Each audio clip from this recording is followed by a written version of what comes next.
Hi, everybody. I'm Michael Bailey of Views from the Long Box, and this week appearing on Amazing Spider-Man Classics. You know, there's a lot of talk on the internet out there about abuse against women, and there's a lot of talk about it amongst comic book fans, too, especially about Hank Pym, who's a dirty, dirty wife-beater. Well, I'm just here to say that domestic abuse is no laughing matter. But in comic books, it's completely fair game. You can laugh about it all day long. Anytime a woman gets hit, you should have a little chuckle, and that's one to grow on.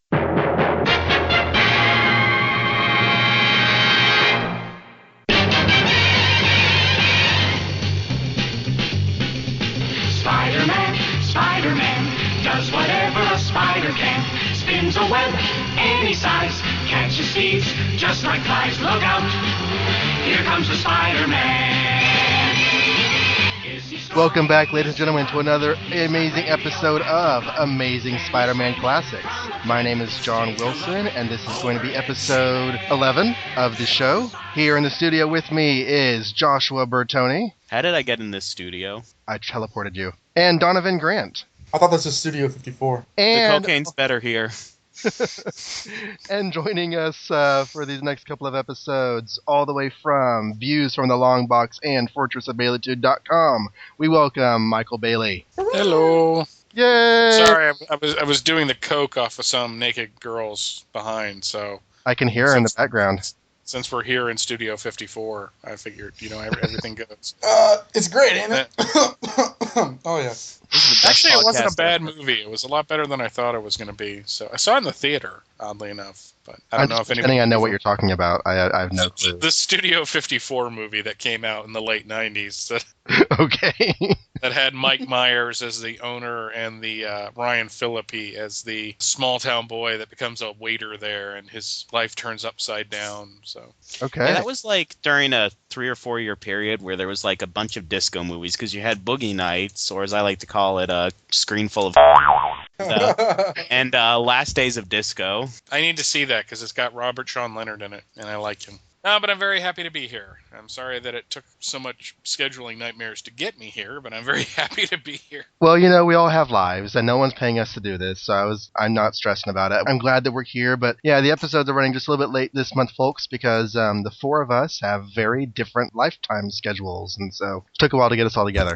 Want to extend some thank yous. I want to mention Brad Douglas was here with us last episode, and want to remind you again that he runs a very awesome website with an awesome podcast at SpidermanCrawlspace.com, of which Mr. Bailey is also a part. Oh man, I was about to say never heard of it, but you screwed up my joke. That's fine. And I do, just out of my own sense of ego, have to mention that I will be soon posting reviews on that website of various Spider-Man miniseries that are going on. I am the miniseries man now, so Black Cat, Good luck. Here I come. Michael Bailey is one of those guys who is slowly becoming a gravity node in the podcasting world. Can you go ahead and just take a few minutes, tell the listeners about all the stuff that you do out there? Well, first main podcast that I'm kind of behind on now, unfortunately, that I started up back in 2007 is called Views from the Long Box. It started out as a 20 to 30 minute weekly show where I would just come on and yak about some random comic, and has morphed into these 16, 17 hour episodes, it seems, because apparently I just can't shut up. Last year, around May of 2009, I started up From Crisis to Crisis, a Superman podcast with my good friend Jeffrey Taylor, who was on the show a couple episodes back. Had the idea to do the podcast, knew I couldn't do it alone and maintain, keep it up. And thankfully, Jeffrey accepted my request, and we've been doing that for over a year now, and that's been going pretty well. And I'm really enjoying it, by the way. I appreciate that. Later last year, I met Scott Gardner. I was on his show Back to the Bins, little knowing that about 4 or 5 months later, I would actually be co-hosting the show with him. But before that, we started up Tales of the Justice Society of America, where we started with All-Star Comics number 58 and moved forward, talking about just about every Earth 2 and JSA related story we could get our hands on. Right now, we're in the midst of the All-Star Squadron and enjoying the heck out of that. I still maintain that that's the show we wanted to do in the first place, but we just had to get that other stuff out of the way. It's been an interesting ride. The All-Star, I can tell why you were excited about All-Star Squadron, because once we got to that series and I started reading it, I was like, yes, this is what I thought we were going to be doing in the first place. And in between all all that, Brad asked me to be one of the panelists on the Spider-Man Crawl Space. I have a spot on the Radio KAL monthly podcast that the Superman homepage does. It's called Bailey's Bookshelf, where I talk about a random Superman trade, hardcover or novel. Fortress of Baileytude, by the time I think this episode should be out, has been repurposed and is going to be a daily Superman blog again, which is what it started out to be. And somewhere in all that, I have a wife, a dog, a job, and I sleep. And the sleep is usually the last on the list of things to do, unfortunately. You forgot your Professor Bailey segments on Starkville's House of L. Yes, the Know Your Comics segment on Starkville's House of L, which will hopefully get a little more regular as the next season rolls on. That was me trying to find time to get that done. But it's been a lot of fun. You know, it's for Big Honkin' Steve, and I can't say no to him because he's such a good friend. So, well, good deal. It's lots of good stuff out there, and Michael knows his stuff, especially when it comes to DC, and especially with a capital especially when it comes to Superman. So, if any of those projects sound appealing to you, I would highly recommend checking them out. And how did you get into comics in general, and in particularly Spider-Man? Well, I remember when I was in the first grade, the school library had these two books called Superman from the 30s to the 70s and Batman from the 30s to the 70s. And those were reprints, obviously, from the 30s to the 70s of Batman and Superman books. And those were the first comics I read. But I'd always been into superheroes. I was born in 76, so I was 2 years old when Superman the movie came out. The Super Friends were in heavy rotation, not only on Saturday morning, but in syndication. The Batman series from the 60s was in heavy rotation in syndication. There was an Incredible Hulk TV series going on that I was a very big fan of, even though I would run out of the room whenever he would start changing because I didn't like that for some reason. I was like 10 years old before I actually watched Bill Bixby turn into Lou Ferrigno. It's the stories I hear about Doctor Who fans who hide behind the couch whenever Daleks come out. Anyways, go ahead. Sorry. I was a big fan of the Hulk. I was a big fan of Superman. I was mainly a Batman fan, oddly enough. And through the early to mid 80s, I would pick up comics every once in a while. I remember I got an issue of Marvel Saga number 2, which was this really interesting project that Marvel did where they told in chronological order the history of Marvel Comics with text and panels from the various comics. But what they did was they would show you like the 60s panels, but then show you the retcons that they threw in along the way. That's a really good series. I have that. Yeah, I read the first couple issues. It's pretty interesting. Yeah, I found them really cheap, thankfully, a couple years ago, but I also bought the Essentials, which probably would be the easiest way to find them. And the reason I bought that, or I had that bought for me, was it had the Hulk on the cover. And because it was like, I was a child of the 80s, I read issues of Transformers. And Christmas of 85, I got this big box of comics that the Sears catalog used to offer every year. But I really didn't start collecting comics seriously until 1987 when I picked up Superman number 8 and Action Comics number 591. And from then until very recently, I collected the Superman books. So from 87 to 2010, that was the main thing I read. And now that's printed on a headstone.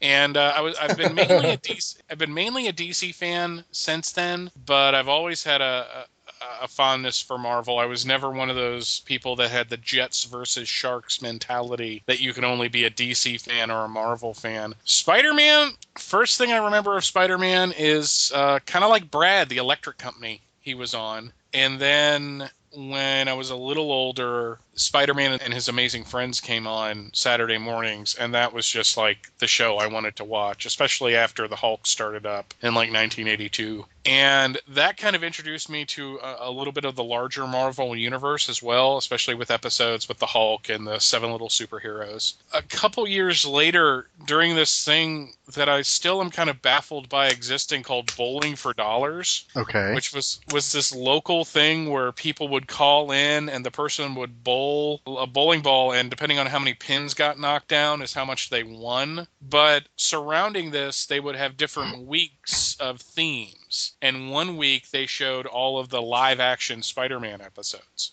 Oh, wow. And when you're a kid, it's cool. When you watch it now, it's kind of god-awful. But I like it. For what it's worth. There's some episodes are definitely better than others, I will say.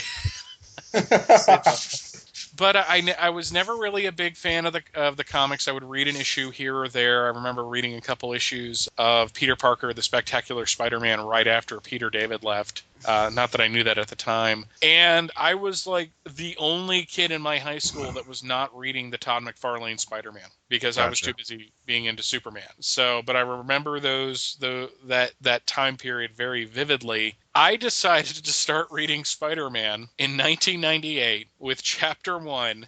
And I knew you guys were going to laugh at this. But that's when I jumped on. I'm like, okay, it was a very purposeful jumping on point for new readers. Well, I imagine John Byrne's name was kind of like a magnet. Yeah, that too. I mean, it's like Spider-Man Chapter 1. I loved Man of Steel. This seemed like a match made in heaven. And I remember not liking it at the time. I've recently reacquired them very cheaply. Because Marvel is never going to put that out to a trade paperback. They put out Clone Saga. They'll put out anything now. Well, they put out Captain America Fighting Chance Volume 1 and 2. So, yeah, they're going to put out anything. If they're going to put out the Captain America in his armor, they'll probably put it out at some point. They'll do Spider-Man Visionaries, John Byrne. Yeah. And I read the two series, Spider-Man and Peter Parker's Spider-Man, and I didn't like it. It didn't appeal to me. There was something missing from it, especially in the first few issues when he wasn't even Spider-Man. And I dropped the books in short order, and then I remember buying the first few issues of JMS's run and liking that. And here's the next part where you guys are going to laugh at me. I dropped the title for a while and came in at The Other. Ooh.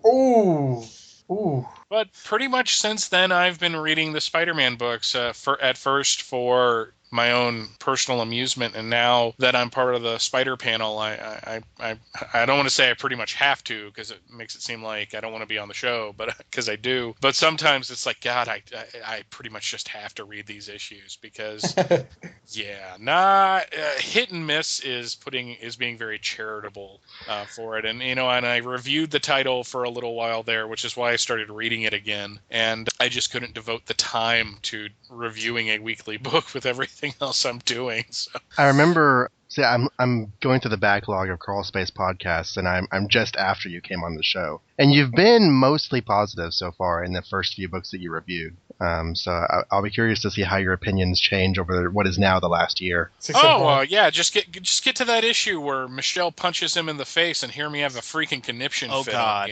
On here. What number is that, just so I know? It was like 503. It's the October episode. Okay, I just finished listening to August. Actually, I'm still listening to August. I had a serious problem with that. Okay. I still have a serious problem with that. Interesting. That became the basis of issues I don't like. So, I'm sorry. Go ahead. No, I'm just gonna say because I've liked most of what I've read. Some to a lesser degree than others, but I've heard about a lot of things that have happened over the last year that I shake my head at. So I had to read the stories for myself to form an opinion. But yeah, I mean, Spider-Man definitely in my top 5 of Marvel characters. Probably in at number 3, right below the Hulk and Captain America. He's a great character. He's a character I think on some alternate Earth, instead of picking up Superman, I picked up Spider-Man. I just have that feeling that, like, on Earth 616, there's a Mike doing a From Marriage to Mephisto podcast for Spider-Man. That's actually pretty funny. Now that you said that, somebody's going to start a podcast called From Marriage to Mephisto. Well, thank you. We're happy to have you, Mike. Thank you for joining us tonight. I appreciate that, guys. I'm happy to be here. So, Tales to Astonish 57 was released on April 2nd, 1964, which is actually just a week before Spider-Man 14, the Green Goblin book that we did last episode. So we're doing this a little bit out of order, but that's okay. Michael Bailey is going to tell us about this book. Well, we have a cover by Jack Kirby and Chick Stone, which is actually a pretty cool cover of Spider-Man's yellow webbing. Yeah. No idea why it's yellow. Other than that, it's a pretty cool cover of Spider-Man kind of hoisting Giant Man into the air as these cops and a bystander are looking on. And after an ad featuring Pac-Man's father and how he earned his money to launch the Pac-Man empire, God, that ad is creepy. What is it? Oh man, I gotta stop looking at it. It's staring at me. We get to On the Trail of the Amazing Spider-Man featuring Giant Man and the Wonderful Wasp. And not one to shy away from hyperbole, I will read the credits. Brilliantly written by good old Stan Lee. Bashfully drawn by lovable old Dick Ayers. Boldly inked by faithful old Paul Reinman. And bravely lettered by fearless old S. Rosen. We open on Giant Man rushing into his lab to show his main squeeze and horrendously vapid girlfriend, the Wasp. The new weapon he designed for her. Because, he comes in, he's like, I got something for you. And she says, tell me, Hank, is it perfume? A fur? Jewelry? Anyways, it turns out that it is a stinger of sorts that fits on her wrist and fires concentrated bursts of air. It's an air gun.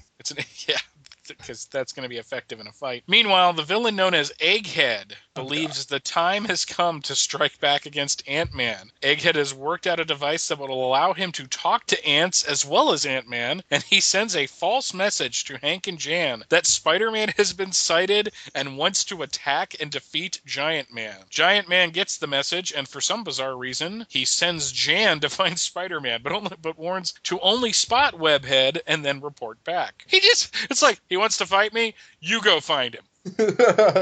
And then tell me about it, and I'll be right there.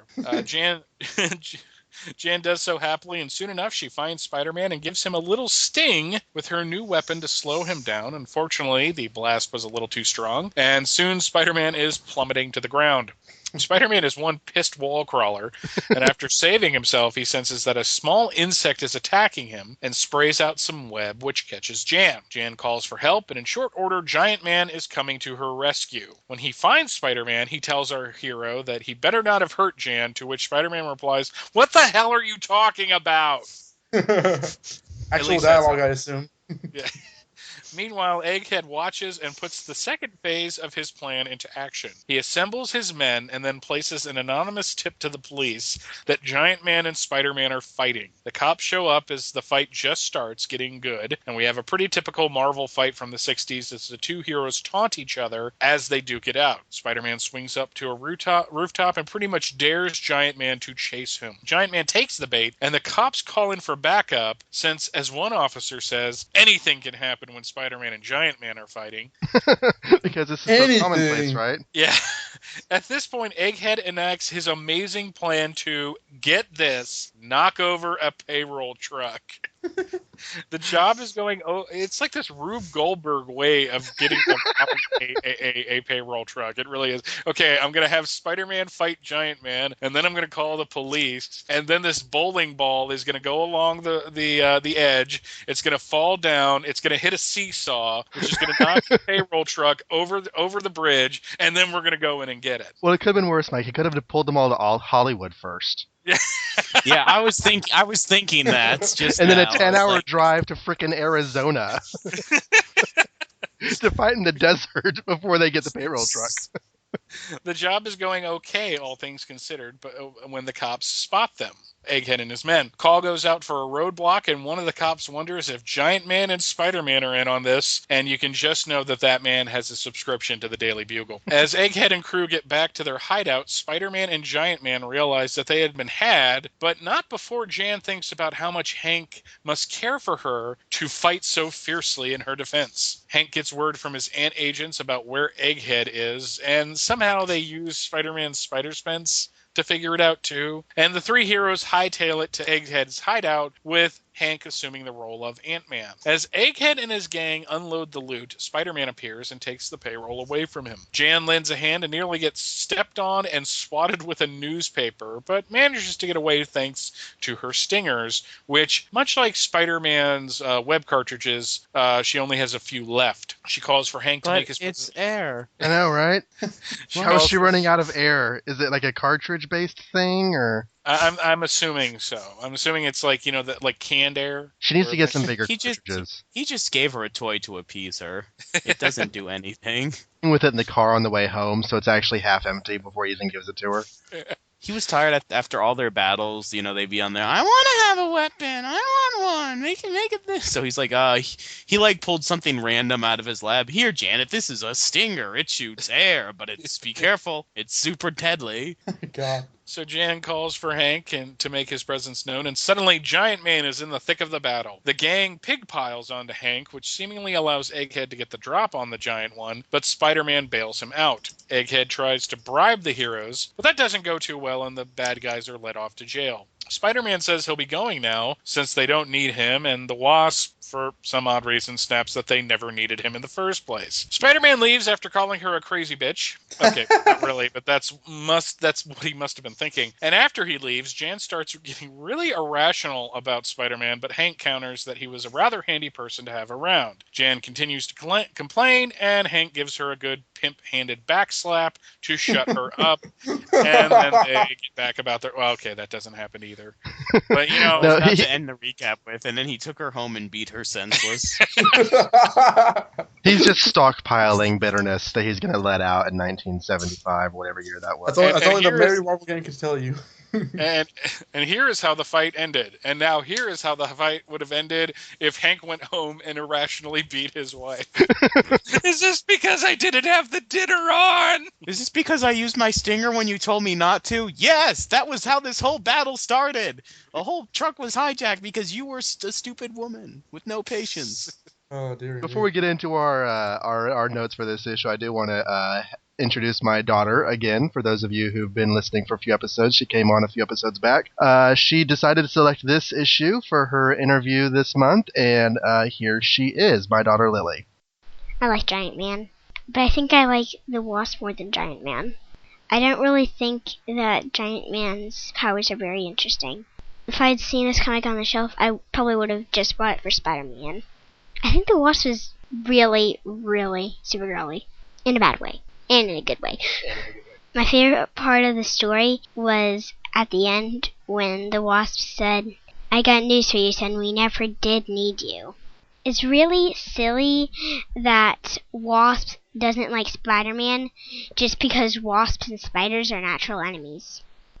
Egghead is not really that dangerous of a villain because really he's just a mirror of Hank Pym being like smart and all, copying his inventions. I think Giant Man did kind of deserve a place on the Avengers as like the brains.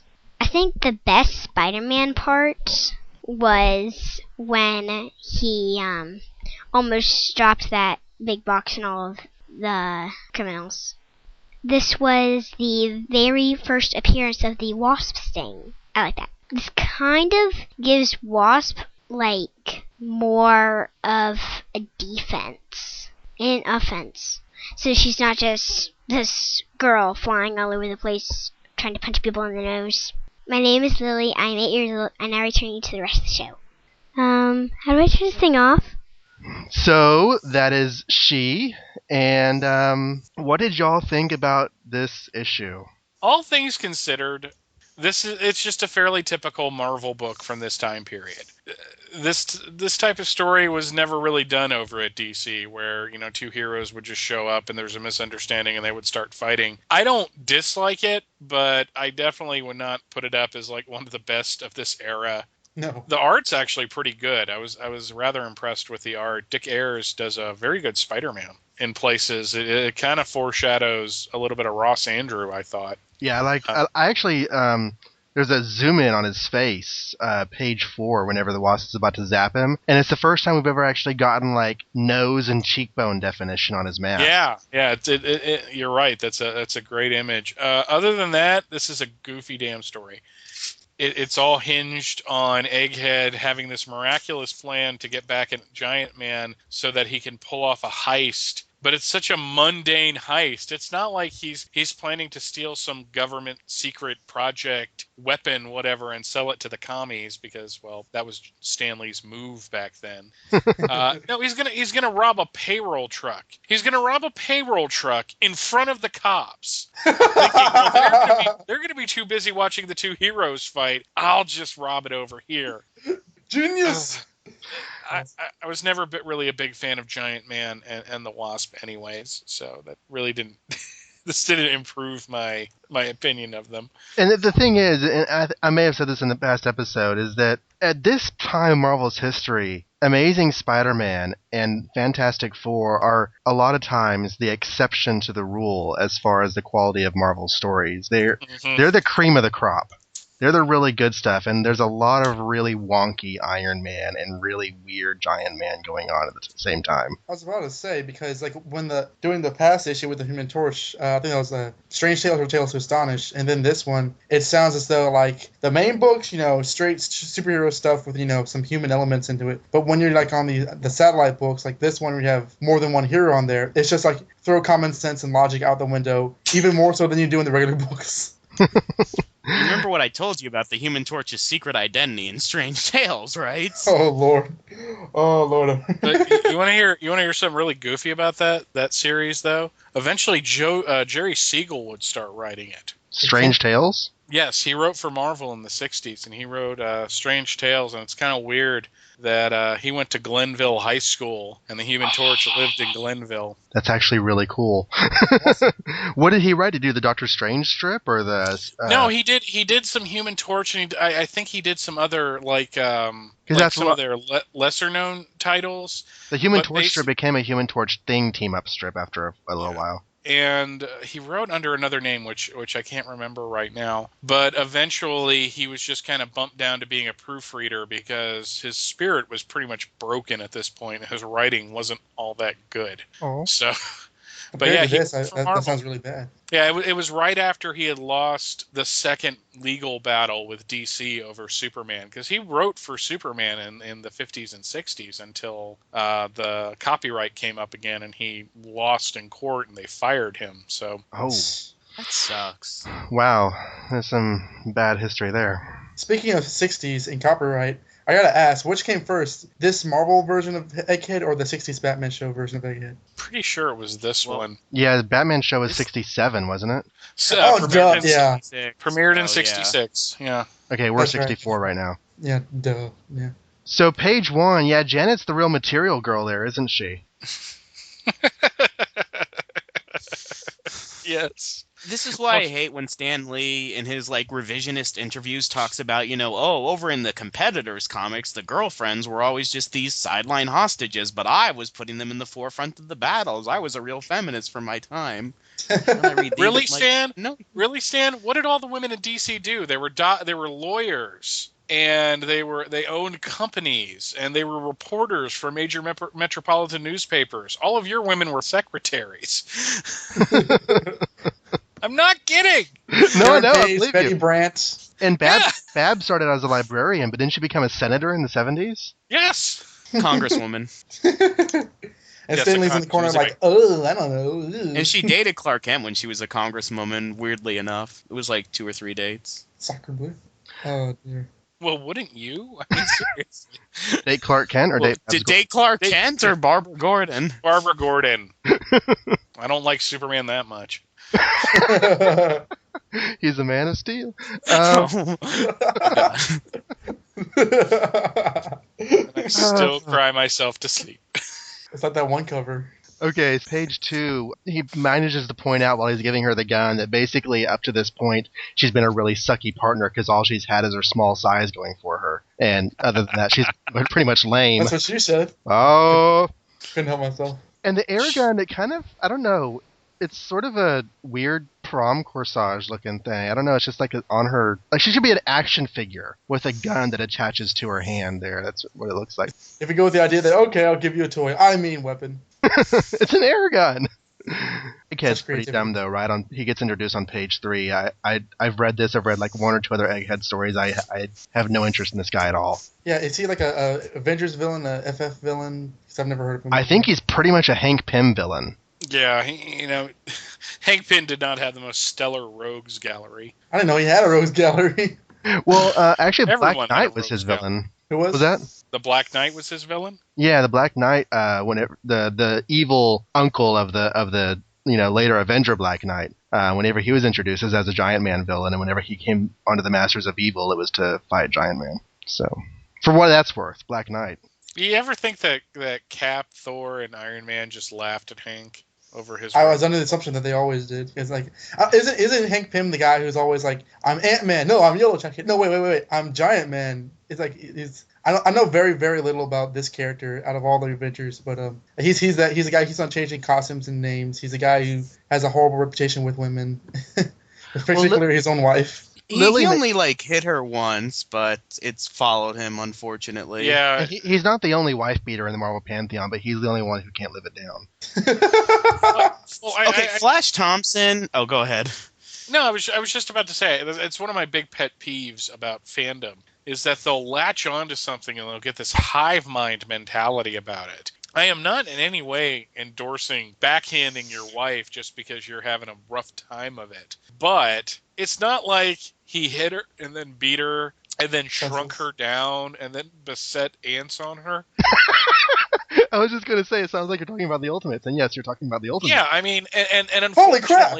Unfortunately, that characterization of Hank has kind of crept into the larger thinking of who Public the character perception is. Because, he hit her, and it was just once, and by that rationale, Peter Parker's a wife beater. Well, we're going to get to that next CSC, the very next episode. So, Clone Saga Chronicles, yeah. Threw her across the room. Y'all don't number... I was going to say what episode number is that, but y'all don't number your episodes. But yeah, Clone Saga Chronicles, upcoming episode. Peter Parker swats his pregnant wife across the room. It's titled Peter Parker, Wife Beater? And I'm just gonna say this, yeah, and we'll discuss it more in the episode. There's the retcon that he didn't see her. I'm sorry, he saw her. He looked right at her and he said, "Get away from me." Oh, I didn't see you there. Okay, Flash Thompson also. Okay, Hank Pym couldn't live it down, because somebody talked about when we were on the old now defunct Community Scans Daily. Flash Thompson was living with his girlfriend Shashan. He cheated on her. With a married woman, no less. When Shashan confronted him about it, he smacked her in the face when she tried to leave him. And then when she tried to leave him and got attacked by the Hobgoblin and was put in the hospital, he went to see her in the hospital, only to yell at her for, "Why are you trying to leave me?" when she's, on her deathbed. Well, you don't see the reasoning there? Come on, man. He's just trying to be a man. Flash. All you got to do is make him lose some legs in Iraq, and he becomes a sympathetic character again. And Shashan's his physical therapist now. That's like, hey, that's got to be weird. Remember when you punched me in the face after cheating on me with that pregnant woman? Give me another push-up. He wheels away. I gotta go over here. You want this walker? You want this walker? Yeah. It's across the room. Go get it. She'll drive him into the middle of Harlem, kick him out of the car without the wheelchair, and drive off, laughing maniacally. Wow. So on page 5, Spider-Man's throwing some webs out, and Dick Ayers didn't get the memo, did he, on how the web shooters work? Because he just has his arms sticking out there zombie style, and webs are just flying out of the palms. It's kind of funky. It's like the 70s show. The 70s yes. Show he just stick out his arm, and the web looked like someone threw a net. Exactly. It's exactly what it looks like. Funny. Maybe that's what they were using for research. Yeah, they went to the TARDIS and went to 10 years later and watched Nick Hammond up. It's the Doctor and Peter Parker in the TARDIS. I love that show. I know it gets a lot of crap, and it really does suck, but I find it fun. Which one? The 70s Spider-Man show. The one where we played its porn intro theme music when we were talking about Betty Brand, Peter. I I don't think so much that it's a bad TV show, especially when you compare it to other comic book related, telemovies and series at the time. Captain America, excuse me. It missed the boat on the emotional underpinnings of the character. Right, It basically just turns Spider-Man into a typical action hero of the 70s who would fight ninjas and just guys in turtlenecks, episode after episode, or like people who want to set off a bomb on campus, or people that want to clone him. There's a Clone Saga story for you. You I guys love gonna it. cover That's that my on the favorite show? episode. Yes, Peter, I'm you, you're me, and Yes. it's a gun. It's a gun. I'm thinking with your mind. I'm one step ahead of you every step of the way. Now put your mask on. Let's go out and get some air. That's my favorite episode. It's I've like totally a lost mafia all reference. film. Is this the cartoon we're talking about now? I'm No, sorry. it's the live action series. Okay, I haven't seen all of it, and I haven't seen any of it as an adult. It was all on reruns. Evil Ben Riley. That's all I'm saying. Really? Oh yes. So, do you think they were actually deliberately trying to bring the Jerry Conway elements into the show? Is that why they're doing that? No, I think that the Conway Happy run was just like so Well- that clone story was so obscure even for No, back then. no, I think it was just like an evil clone episode. But no, they did try to kind of bring the 70s era supporting cast. Because Glory Grant was in it, wasn't she? Was she Glory Grant? Or was she just like random black supporting actor? Actually, that's Tootie's mom of all things. Facts of life. Oh yeah, Like it the is. person Yeah. who played Tootie's mom, but Kim Fields' mom, and I can't believe I knew the actress's name. Yeah, Kim Fields. It was Chip Fields. Was Yes. He had all an Amazing Spider-Man classics. A little bit about superhero versus superhero fights, Marvel versus DC, but I don't know. I mean, Giant Man swings down to Spider-Man. It's like, release her, Spider-Man, talking about the Wasp. Let's see how brave you are against someone like me. Giant Oh Man. man. I don't know what's going on here, but if it's a fight you want, you've come to the right guy. And it's just like, let's get a measuring stick out. And this doesn't really do anything for me, because it makes them both look stupid. Nobody beats my girlfriend but me. Talk I about have a note that says hilarious foreshadowing, and I'm looking over those first few pages, and I can't imagine. I don't remember why I wrote this note, but apparently there's one line in the first few pages of the story that I thought was just hilarious foreshadowing. I must have been high. He must have said to Janet, someday Janet, bang boom to the moon or something like that. I don't know. How many Janet gets beaten jokes are we gonna make? A whole lot. as many as we can muster. Is it, I don't know. How many times is Hank gonna hit her? We go for the easy jokes here. We have no shame. Do you think that Stan Lee wrote an actual crossover between Spider-Man and Giant Man with the personalities of the characters intact in different books? Or was it just, hey, let's put Spider-Man against Giant Man, have them fight, without really thinking about how the characters would react in the situation separately? Do you think there was any of that at all? See, it's hard to say what exactly was going through Stan's mind, and possibly because this was the 60s and there might have been some other things going through Stan's mind. But I shouldn't probably say that because I don't want to give disrespect to Stan, but The guy who wrote back to Show. Dick Ayers did the plotting for this. I mean, they would talk about the plot, but Dick Ayers would actually tell the story with the pictures. Stan just came along and did the dialogue. So you'd think, as the man who was writing all of the characters, he would keep the characterization consistent, but he really doesn't. So I don't know what to say to that. Else's book, he's very much more antagonistic and standoffish and just mean than he usually is. Yeah, which you see some of it in his main book. He's but not- antisocial in general. Yeah, as we've been doing this show, I've been thinking more and more about that maybe Stan was intentionally doing that because Peter just doesn't know how to be friendly to people he doesn't know, especially whenever they first show up and say, hey, I'm going to punch you.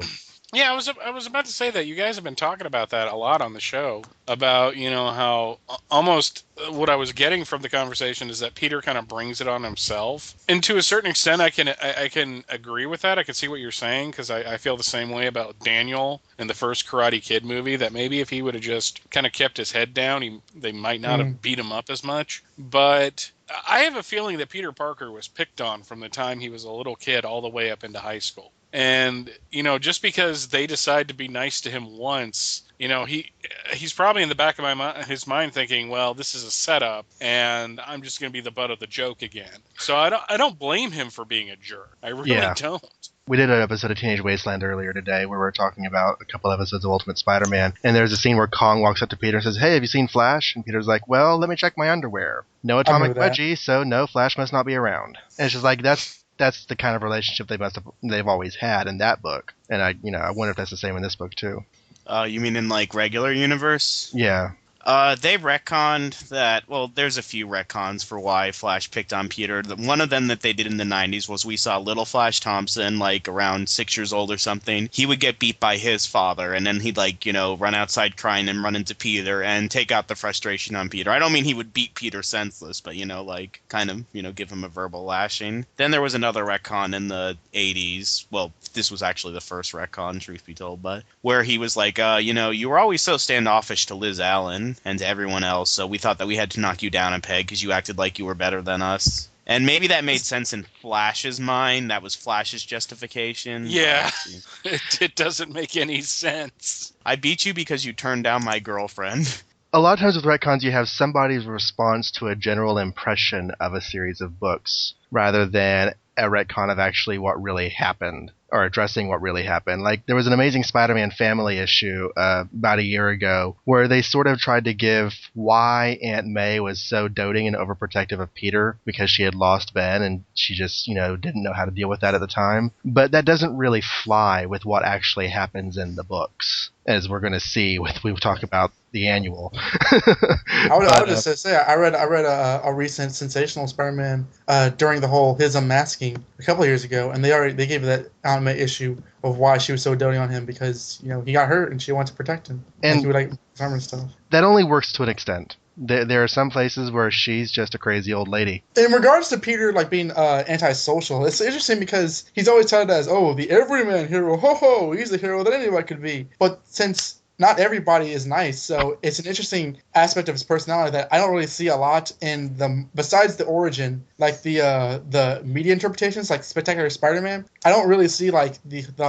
unless there's symbiotes involved, like the whole the negative sides of his character, which are a part of his character, and because everybody has a little bad in them. It's interesting that you only really find that in the comics and not so much elsewhere. It's something that's kind of like it's like Bill Finger's involvement with Batman. It's kind of pushed to the side. Speaking of antisocial, we have Giant Man and Spider-Man brawling, and the cops are there, and they're all like, what do we do with these two fighting? And don't shoot them unless you have to. And Spider-Man gets up on a roof, and Giant Man says, "Captain, keep your men back. I'll get Spider-Man for you without anyone getting hurt." And of course, he's the Avenger, so I imagine that carries a little bit of weight with the cops. And Spider-Man's the, alleged fugitive. And Spider-Man says, "Sure, Captain, hold off your men so they can sit back and enjoy the fight. They can watch me whittle Giant Man down to my size. I'll teach that human stepladder to tangle with me." And I'm just if like, that was real life, it would be like open fire. Way to engender yourself with the cops there, Spider-Man. He's just running on teenage, anger and adrenaline at that point.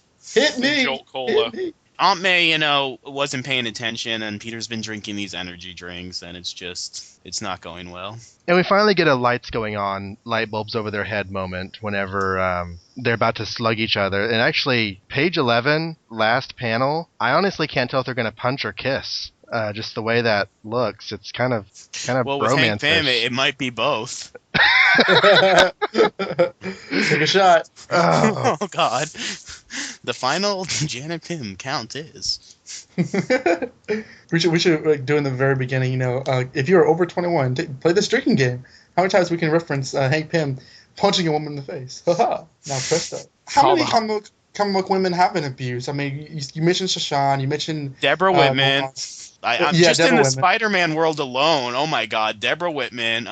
Mary Jane's mom got punched in the face. Mary Jane. Yeah. Didn't Felicia get raped? I mean, it wasn't her scientist husband, but. Wow. But did Ned ever beat on Betty Brant? I guarantee he did, probably. We never saw it happen, but given Ned's, habit of Gregory. punching people and picking fights and Betty's, personality, I would not doubt it. Wow, that was an amazing way to say she had it coming. That's not what I said at all, but I mean, Her personality. I could see. Well, no, yeah, Betty's like, look at how Betty acted like an abused woman sometimes, and then when Ned came back and found her with Peter, look at Betty's reaction. She's not like, "No, I left you." She's cowering on his arm, being like, "No, Ned, wait, you don't understand," and rushes out the door with him, and you get the sense that between the hallway and the cab downstairs, Betty may have gotten a few extra. I'm done. You gotta love it whenever the comic book characters themselves turn things into innuendo. On page 14, the guy's about to swat her with the newspaper. He says, "Let me have her, egghead. You fresh thing. We haven't even been formally introduced." And it's like, you wanted to have her? Okay. Well, she's kind of cute I just in that 60s sort of way. Didn't she like model for clothing or something like that? Or am I making that up? came one, yeah. Yeah, she did. Okay. You know, because hey, Stan Lee wasn't only writing secretaries; he was writing teenage models. So she's seriously a teenager in this issue. I would Yes. I would see no reason to say that she wasn't a teenager, yeah. She's definitely one for me. Really? Not a teenager for me, just, a teenager. And I was so Talking about. but everybody was just really quiet about it. Dude, John, you have your work cut out for you with editing this episode. We are so politically incorrect. I don't think I'm going to edit much of it out. I think we're just going to let it fly. I'll put Michael's thing at the front, and we're just going to go with it. We haven't got a lot of negative responses, but we're going to garner them up now because we're being imbalanced with our positive responses. You guys went on a 20-minute rant about beating women. I don't find it very nice. And I'm we're gonna get like the one listener who grew up in like a household where their mom was beaten, and how like Here's this the thing. podcast sent them back to therapy. I was that guy. I grew up in that house. Domestic violence was a part of my childhood. So if anyone's going to laugh at it at me, so I'm going for it. Let's do this thing. And I am slowly walking away. This just got awkward. Don't be awkward. Look at page 15, the last panel. We've won. It's over. But why do I still feel so hostile towards Spider-Man? I guess it's because wasps and spiders are such natural enemies. You're not It's a real called wasp. sexual tension. That's how you spell retarded, ladies and gentlemen. Yeah, well, that's great, except they hit you over the head with it like 3 more times the next page. Yeah. So everyone's like, oh, keep her away from me. She makes me red. Right. And then, let's see, later on, it's like, go back to your slimy old spiders and good riddance. I'll take spiders over useless flying wasps any day. It's kind of like Stan. It occurred to Stan on the second to last page, so he just had to play with it a little more. And we're going to see it again next month in issue 18. We're going to see it again in Amazing Spider-Man Annual number 3. I mean, this is going to be their thing for the 60s. He's a handy lad to have around in a pinch, honey. It's unfortunate that spiders and wasps are natural enemies. It's Take the costumes off and go home and realize what you just said. I got a question on that last page. Why is there a full laboratory in Egghead's hideout? Science, my boy. was there a villain in the Silver Age who wasn't a scientist? Well, he's a bald white guy. He's got to have a laboratory somewhere, right? Bizarro. Bizarro didn't have a secret laboratory. Bizarro had a lab on Bizarro World, I'm sure. It was full of broken vials. And It was a closet or something. it had like mops and broomsticks, and that's what he calls his implements and stuff. You can see like Bizarro Lois came in, me doing Bizarro science. And he's just like pouring like Coke and Pepsi together.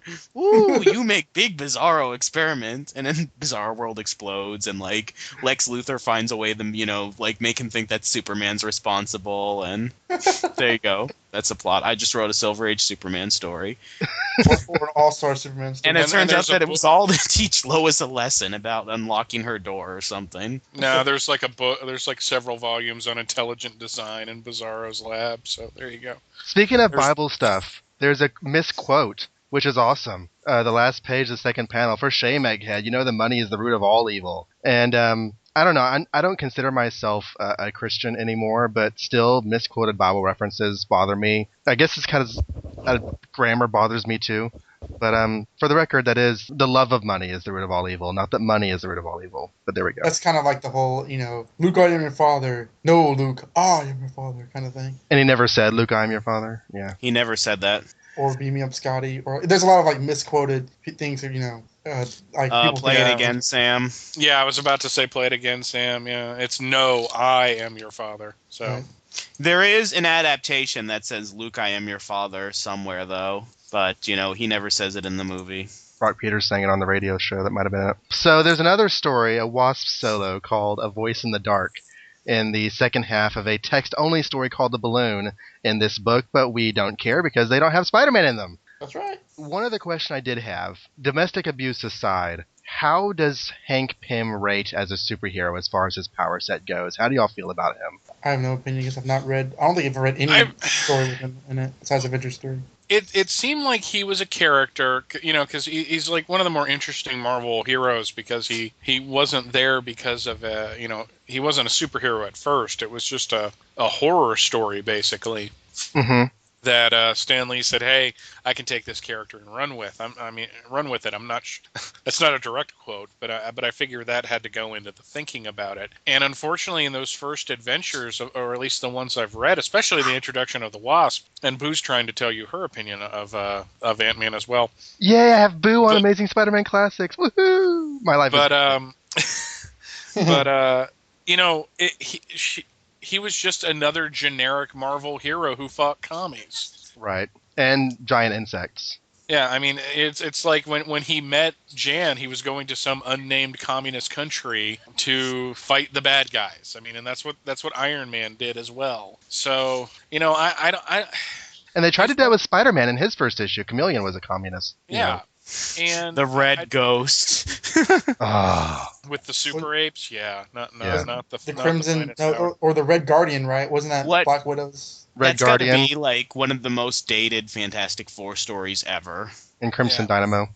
But he wasn't. I think as a superhero in the '60s, he was pretty average. It was only later that the Hulk and Iron Man and all that got really interesting. I think those first couple Iron Man stories suck. I read most of Iron Man's Tales of Suspense, and it wasn't until somewhere in the 70s or 80s that I actually had an emotional response to an Iron Man story. I was just reading them to know what happened in the stories because the movie had just come out, but I wasn't really digging on them. But Giant Man seems to me, not that this is necessarily a bad thing, but a lot of DC's heroes, especially from this time, seem to me to be gimmick heroes. With the Flash, he had speed, and that's the only one I can think of. But the Giant Man, he can grow and shrink. There's really nothing else to his character or his personality. He can grow and shrink, and that's the way they made drama in the Avengers with Giant Man was taking away his growing and shrinking powers. And oh my gosh, that's drama for Hank Pym. Yeah, but just about every Marvel character was a gimmick to a certain extent. I mean, look at all of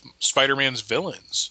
Villains, yes, much more so than heroes. I was thinking of heroes when I said that. Lots and lots of gimmick villains out there. That was actually kind of I actually had a discussion with a mutual friend of ours a few days ago just on villains because he was arguing that Spider-Man has the best rogues gallery, and I actually thought that Batman did because my reasoning for that was because until very, very recently, the majority of Spider-Man's villains were just guys with gimmicks. They had powers, but more or less generic personalities for like a long, long time. Well, Batman's did too. But if you're gonna say who has the greatest rogues gallery in comics, you'd have to go into comic strips and say Dick Tracy because he's the one. He's the one that kind of set the template for having a rogues gallery with colorful. With colorful characters with odd names. But, Spider-Man and Batman are up there. They have the ones that are at least more memorable than other heroes. Unfortunately, like the Melter? Well, yeah, but for every Melter, you have, like, Dr. Octopus and, and the Rhino. And the Rhino, and who's really easy to beat in that first PlayStation game. So all you have to do is make him run into the electrical panel. But oh no, Spidey fans! Black Cat's out for the count. Stanley narration. I want to play it tonight. But no. I mean, he does. I don't think he has the best one because I'm kind of with Donovan. I think Batman, hands down, has the best rogues gallery in comic books, at least, with Spider-Man coming into a second and Flash being behind the two of them. But it's certainly extensive and it's certainly memorable. Exactly. Tis true. Batman's rogues galleries have had more solo series than any other hero's rogues gallery, if that statement makes any sense. Catwoman had several. You had Harley Quinn getting her own series. There's a lot of, like, the Joker's Asylum gives, like, a lot of these characters one-shots right now. Whereas, to my knowledge, I don't think they've done a lot of one-shot stories with Spider-Man villains, unless you count, like, Tangle Web or something. When your villains are interesting enough, they can merit their own series. That says something really strong, because that's just not true of 99.9% of Marvel's villains. Gotham City Sirens, no comment.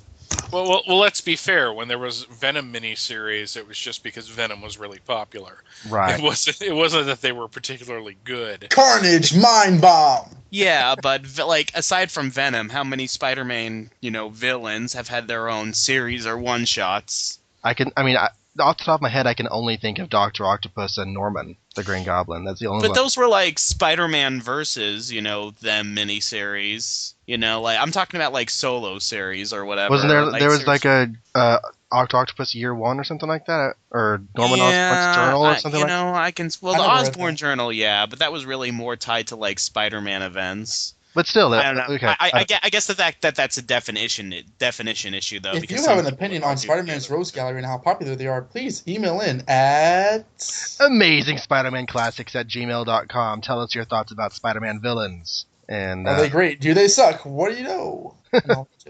So again, this is not an actual Spider-Man book, so we're not really looking at the ads, but I do want to mention that the Green Goblin Hulk issue, Amazing Spider-Man 14, did get an ad in this. So if you had read this for your Giant Man book, then you would have seen, oh look, he's going to fight the Hulk, and gone over there. And I can see little Bailey or little Brad doing that, if you were alive in the 60s. And there isn't a letter column anyway in Tales to Astonish at this point, so we don't even care. It's not part of the regular Spidey series, but since we did focus on it, I want to point out that this story is reprinted in Amazing Spider-Man King Size Special 8, the Astonishing Ant-Man Essential, and the second Ant-Man Giant Man Marvel Masterworks hardcover. So we don't normally do that with the Spider-Man books because we're just going through them sequentially, but when we pull something out and focus on it, I want to let you know where it's available. There's an Ant-Man Essential? adapt. Yeah, there's an Astonishing Ant-Man Essential that reprints the Tales to Astonish stories. I think that they actually adapted this in Chapter 1, but combined it with the Spider-Man Quit story that took place in issues 18 and 19. Really quickly, I'm looking now. They adapt this story. I'm looking at Chapter 1, issue 11, and Janet Pym is firing her compressed air gun, and there's Egghead. After these messages, we'll be right back.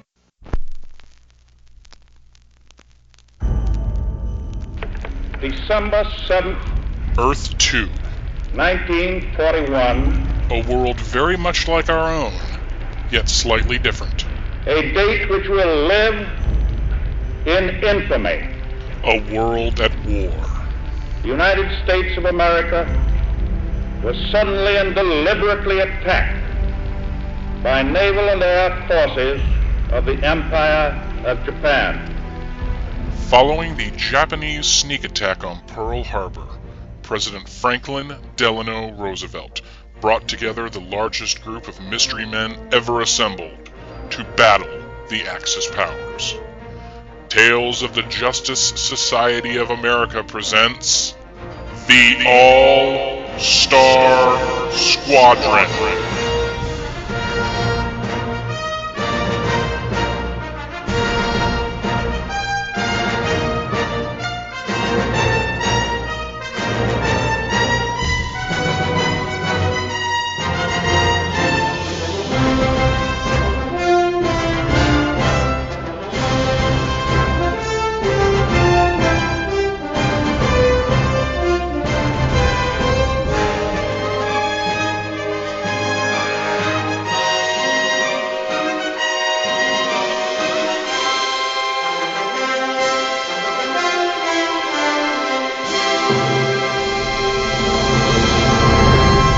The Tales of the Justice Society of America, every Friday at twotruefreaks.libsyn.com. Amazing Spider-Man 16 was released on June 9th, 1964, which is just a few days before my birthday. Not that I exist yet. Donovan Grant, fill us in on what happened here. 3 words. Spidey battles Daredevil. Da-da-da. Featuring the eerie menace of the Ringmaster, one of the most memorable villains in Marvel's pantheon. Duel with Daredevil. Written by Stan Lee, master of the spoken word. Illustrated by Steve Ditko, dean of dramatic drawings. And lettered by S. Rosen, Sultan of sparkling spelling. So this is a 60s Marvel book because of the alliteration. We begin with Peter being annoyed by Aunt May to, hey, go out with Mary Jane Watson. She's a nice girl. She'll make a lovely housewife. I've seen her. I believe it. And he's like, come on, I want my own girlfriend. This is the first time he says her first name. But they say her first name, by the way. Oh, yeah, it was just Anna Watson's niece last time. Yeah. So he's like, I can't take this much longer. So Aunt May, I'm out here. I'm going out for some air. And in the 4th panel, we see that Spider-Man is actually a lot with the viewers, and that he's very annoyed by Aunt May at this point. I love how he just totally ditches his Aunt May for being a nag. That's Yeah. what a teenager would do. She looks so evil in that third panel, though. Like, be sure to dress warmly. Like, Jesus, Aunt May, did you look into the Ark of the Covenant, or what the hell is that? Your Uncle Ben once didn't dress warmly enough, and then a burglar got him. Hey, you can't keep on, relating that situation to everything. Exactly. So the Amazing Spider-Man is out on the prowl, just hanging around walls when he sees burglars flee their latest. I think they robbed a bank or something, and then oh no, they run into a blind man. So Spider-Man, seeing that they ran into this blind man, comes in and proceeds to beat the crap out of them. He webs them up and says, "Don't worry, you're safe now." And this mysterious blind man, who we can't, it's Matt Murdock. He's like, as Spider-Man runs away, he's like, huh. He says to himself out loud, of course. So that was Spider-Man. I'd say he's about 17, 5 foot 10 inches, and judging by the sound of his pulse and heartbeats, in excellent health. He proceeds to. Okay, Donovan, now read that as Herbert the Pervert from Family Guy. Well, hey there, Musleon. Hey there, Muslims. That was Spider-Man. I'd say he's about 17, 5 foot 10 inches. And judging by the sound of his pulse and heartbeat, in excellent health. You have to add his little. And the cane goes. Damn you. I may be blind, but my other senses are heightened. Yes. So this blind man reveals to me, lawyer Matt Murdock reveals again that he is Daredevil. Yes, it is Daredevil. And if you've never heard of Daredevil in 1964, then he lets you know all his powers. He can, use his radar sense to, even though he's blind, see around everything around him and fly around the sky, almost as Spider-Man does, but with the use of his cane. He goes back to his, it's his law office, right? Yeah, he goes back to, Murdock and Nelson, and he changes back into his lawyer's suit, and then as he goes in the office, his secretary, Karen Page, and his partner, Foggy Nelson, says, hey, let's go to the circus. He's like, no, you guys go. I'm cool just hanging out. I have some work to do. And then Karen is like, but Mr. Murdock, you work so hard. You need some relaxation. And they all feel bad for him because, he's blind and, And Matt's like, I'd rather not do this because I can't tell the truth. I don't trust my feelings for Karen. It's better that I don't see her socially. So there's more relationship drama in the 60s. I do have to hand it to Stan, though, because in this page and a half, you know absolutely everything there is to need to know about the Daredevil universe. His entire power set, exactly where his characters stand. He basically brought you entirely up to date on the Daredevil Bible right here. But I do have to say that, unfortunately, the level of detail that we get on Daredevil's powers here is done over and over and over again in his own book for the first 2 or 3 issues. I've said before, I bought the first Daredevil Essential, and it's hard for me to get past into the 3rd issue because there's so much talking about his powers. And just filling the panels with words on explaining how he's doing things like he does here. He does that all through the Daredevil books. I know, it's like studying. Yeah. I'll make it through eventually. We cut to this circus, which turns out to be a circus of crime. Yes, this man is called the Ringmaster, and he's saying, ever since I defeated the Hulk defeated me months ago. I planned this one spectacular performance to outdo anything we've done in the past. So it sounds like he's trying to go legit almost, but alas, that's not the case. It's his idea to actually advertise that they're having Spider-Man in the circus to bring in as much people from New York as possible. Cut to page 6 where Peter's like, I don't remember signing up for a circus. Well, maybe I did, but maybe I didn't. Let me just go just in case. So he goes to the Daily Bugle and says, I'm not going to be working tonight, JJ. I'm going to go to the circus. And Jameson says, like I keep you for your personality. Go to Timbuktu for all I care. And he also tells him something that I don't think is resolved in this issue. I don't want pictures of Spider-Man anymore. I'll get a publicity hound we'll go to some other city. So while this is being carried out, Betty Brant enters and says, "Oh, I know a new spaghetti recipe for you." And he's like, "Oh, I love to, Betty," and then he drops his invite, and she starts to go in the whole weepy Betty Brant thing. Basically, as everybody goes in the circus, both Matt Murdock kind of, once he hears that Spider-Man is going to the circus, he changes his tune and decides to go along with Karen and Foggy. Peter is there and has spider senses going off once he passes Matt Murdock, saying, "That's the blind guy earlier today. I wonder why my spider sense is going off. Is he dangerous?" Whatever. Let me chase Spider-Man and get all the publicity and fame. Yeah, why is his spider sense going off there? I have no clue. Is it foreshadowing? Isn't it because I always thought that it was to dangers that is presented to him, not just if somebody has powers or whatever. Yeah, I don't know. I don't see anything dangerous happening in that panel, so I wasn't sure why his spider sense was going off. But oh well, that's just me. Yeah, I was actually at that same kind of note. So Peter changes to Spider-Man and shows up in the middle of the circus. To everyone's delight, he starts flipping around and everything. By this point, the ringmaster has a big flat top hat and with a hypno coin, I guess, is on top of it. Exactly what it is. It's a hypno coin on his hat. So cut to the hypno coin as the ringmaster not only hypnotizes the audience to serve under his will, but also Spider-Man. Luckily, Matt Murdock is blind, so this does not affect him, even though his other senses are heightened to superhuman abilities. He changes to Daredevil and attempts to stop him, but Ringmaster sicks Spider-Man on him, and the two have a typical Marvel superhero fight. They tussle for a while until Daredevil swings to the top of the trapeze. He basically swings around and eventually gets hold of the hats. He reawakens Spider-Man's consciousness, and the two battle the circus of crime. Yeah, Daredevil and Spider-Man kind of battle him for a while, and actually Daredevil says, he's pretty good on his own. Let me change back to Matt Murdock and enjoy the show. So basically, he, like a dick, he's watching as Spider-Man fights all these guys at once. But, of course, Spider-Man has superhuman powers, so he pretty easily beats these guys. It takes a few pages because, obviously, we need some action, and it's Lee and Ditko, so it takes a while. But eventually these guys go down, and Spider-Man pretty much takes them all out, even the Ringmaster. There's a scene where he tries to hypnotize him with the Hypnocoin again, but either Ditko drew it to where he used his spider senses against the Hypnocoin, or Stan Lee wrote it to where he's closing his eyes behind the mask. Either way, it doesn't work, and Spider-Man takes him down once and for all. Cut to Peter, still as Spider-Man, saying, I wonder where Daredevil is. I wonder how he managed to fight through the hypnosis. It was happening so subtly that only a blind man could be unaffected. Well, naturally, that can't be the case. Daredevil, a blind man. How ridiculous. Irony, right? So the issue ends with Matt Murdock giving the Ringmaster his business card in case he needs a lawyer, and Spider-Man swings away, as we get an ad to check out Daredevil in his own magazine. And that is the end of Amazing Spider-Man number 16, the big Daredevil crossover. He's not getting enough business from the Fantastic Four. He has to drum up Spider-Man too. Yeah. Fantastic Four fired him at the end of the second issue of Daredevil. They're like, well, you're they too did. slow.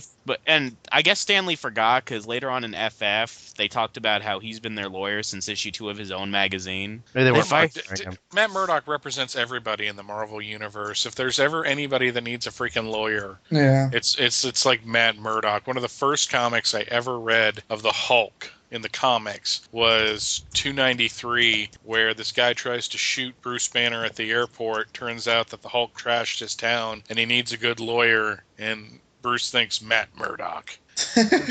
not Jim Walters, Matt Murdock. Well, he's handing out those business cards every single place he goes. I wonder if they're written in Braille. So, everyone just uses him because they feel sorry for him because he's blind. Right. I'm blind. That's I want nice. Okay, so really first was nice. domestic violence, and now it's blindness. I mean, Yeah. Well, I said that's going to be our two things tonight because this is like... No. They treat Matt Murdock like he's, like he's a 4-year-old here.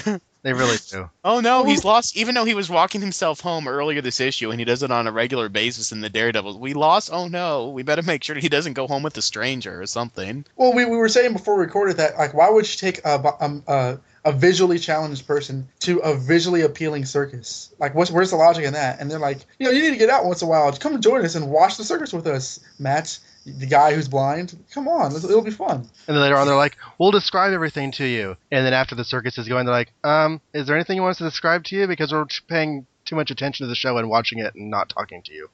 Idiots. Foggy inviting him is really weird because because at the beginning, Foggy says that he's taking Karen to the circus. Hey, would you like to come with us? Because over in the actual Daredevil series, all he wanted to do was get alone with Karen Page, and he didn't want Matt around because it's one of those, Stanley love triangles, because Foggy loved Karen loved Matt loved Karen, but Karen and Matt didn't tell each other that they loved each other because each of them thought that the other person hated them. Foggy knew that they loved each other, but they didn't know that Foggy knew it was, Stanley love triangle. So Foggy was like, he always wanted Karen to himself and would always try and, get Matt out of the picture. Well, wouldn't you want to get along with Karen Page? I mean, before the AIDS, that is. Oh, yeah. Before the age, yes. I mean, before she became like a heroin addict, And as of the third, I think we said this on other podcasts, but as of the second and third issue of the series, both Foggy and Matt, they're not thinking about dating her. They're like, man, I got to propose to Karen Page fast. They just, Well, that's what you do. I mean, it's like at the beginning of this issue, Aunt May's trying to get Peter to go out with Mary Jane. She says, "It's not like you're engaged or anything, because if you're not I freaking engaged, hated that. there are other levels of exclusivity besides engagement to be married." oh, No. Aunt May. Go ahead, Michael.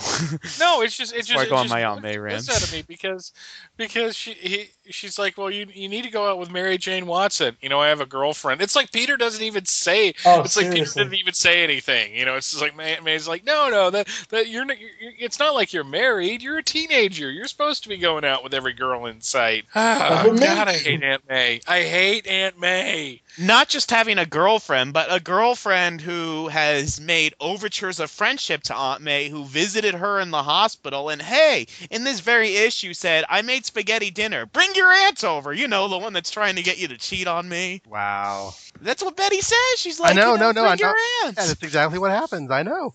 It's, Aunt May, we hate you. Aunt May is so two-faced. Whenever, like, Betty would leave her room, she'd be like, hey, you got to dump her and date Anna Watson's, you know, hot piece of ass niece. Wow. Oh, May. Oh, hush, Betty's coming back in. More tea, Betty, dear? She's diabolically plotting behind her back. This is where anti-Aunt May first was born. And then Well, and I mean, and we'll get to it in the annual, but, like, you know, the second that she thinks something's wrong with Peter, she's like, it's that Betty Brand's fault. Exactly. Yeah, what did Brady ever do to her? Betty's like the most simpering, you know, domicile female there is in comics at this point. I actually think it works really well with Aunt May's personality that she's writing her off because she didn't finish school and she's a working girl, not a nice little housewife kind of girl. But May, does May ever bring that up? Or did she even know that? No. She just hates her. She makes a comment about somebody making a nice housewife. I think with Anna Watson's niece or somebody making a nice housewife, and so Betty wouldn't. Well, I If was my going mom to came get to into me- this more into the annual, but, you know, when Aunt May thinks that Peter's playing hooky, she thinks that he's doing it with Betty Brand. And I guess because Betty, didn't finish school, she thinks that that might be a bad influence on Peter, because Peter and Aunt May's biggest fight was in the 80s when he dropped out of graduate school. And, like, she wouldn't talk to him for, like, 10, or 15 issues or something. So I guess the fear of Peter, you know, getting influenced by this dropout girl, maybe that's what this is, although I don't know what. Well, this is 1964. She probably read a lot of like really seedy stories where girl, you know, the bad girl, the teenage rebel, you know, who were like be like smoking and skipping school, because there was a lot of that going on in like the 50s and 60s. So she probably read too much junk fiction. I mean, and it gets worse because in issue 25, Aunt May, you know, says to the girls, "Oh, cool, you're here. Hey, meet Mary Jane." She's She's here to She's meet like Aunt Peter. Anna from the 90s show. Did you hear that Harry Osborn has proposed to my Mary Jane? God. She's exactly like that. So let's talk Ringmaster for a minute. I have in my notes a huge load of asterisks saying read Hulk #3 before doing the show, and of course I didn't do it. Discontinued Hulk. I'm assuming as a Hulk fan, Mike, that you've probably read those first 6 issues. Yep. Do you have enough memories of #3 to talk about the Ringmaster story? It was kind of a weird villain. The thing about the first 6 issues of the Hulk is that, and I think you guys have talked about this before, is that, you know, Spider-Man and the Fantastic Four were flukes when you look at the early Marvel universe, is that it seemed to come out so perfectly crafted immediately that you think, well, all Marvel books are like that. And they're not. The Hulk, they had a really good first issue and then didn't seem to know what to do with him. And it's like the Circus of Crime was just this kind of afterthought. And if I'm remembering it correctly, the Hulk was pretending to be a robot, like a robot part of the circus. And it was a gimmick. It was a circus of crime. And the Ringmaster hypnotizes people and then steals all their money. And only Rick Jones is able to break free and help the Hulk defeat him. You know, it's a pretty average issue, and it pretty much goes like this. I mean, they get their butts kicked. That's what they do. Is anyone reading Avengers: The Origin right now? Absolutely not.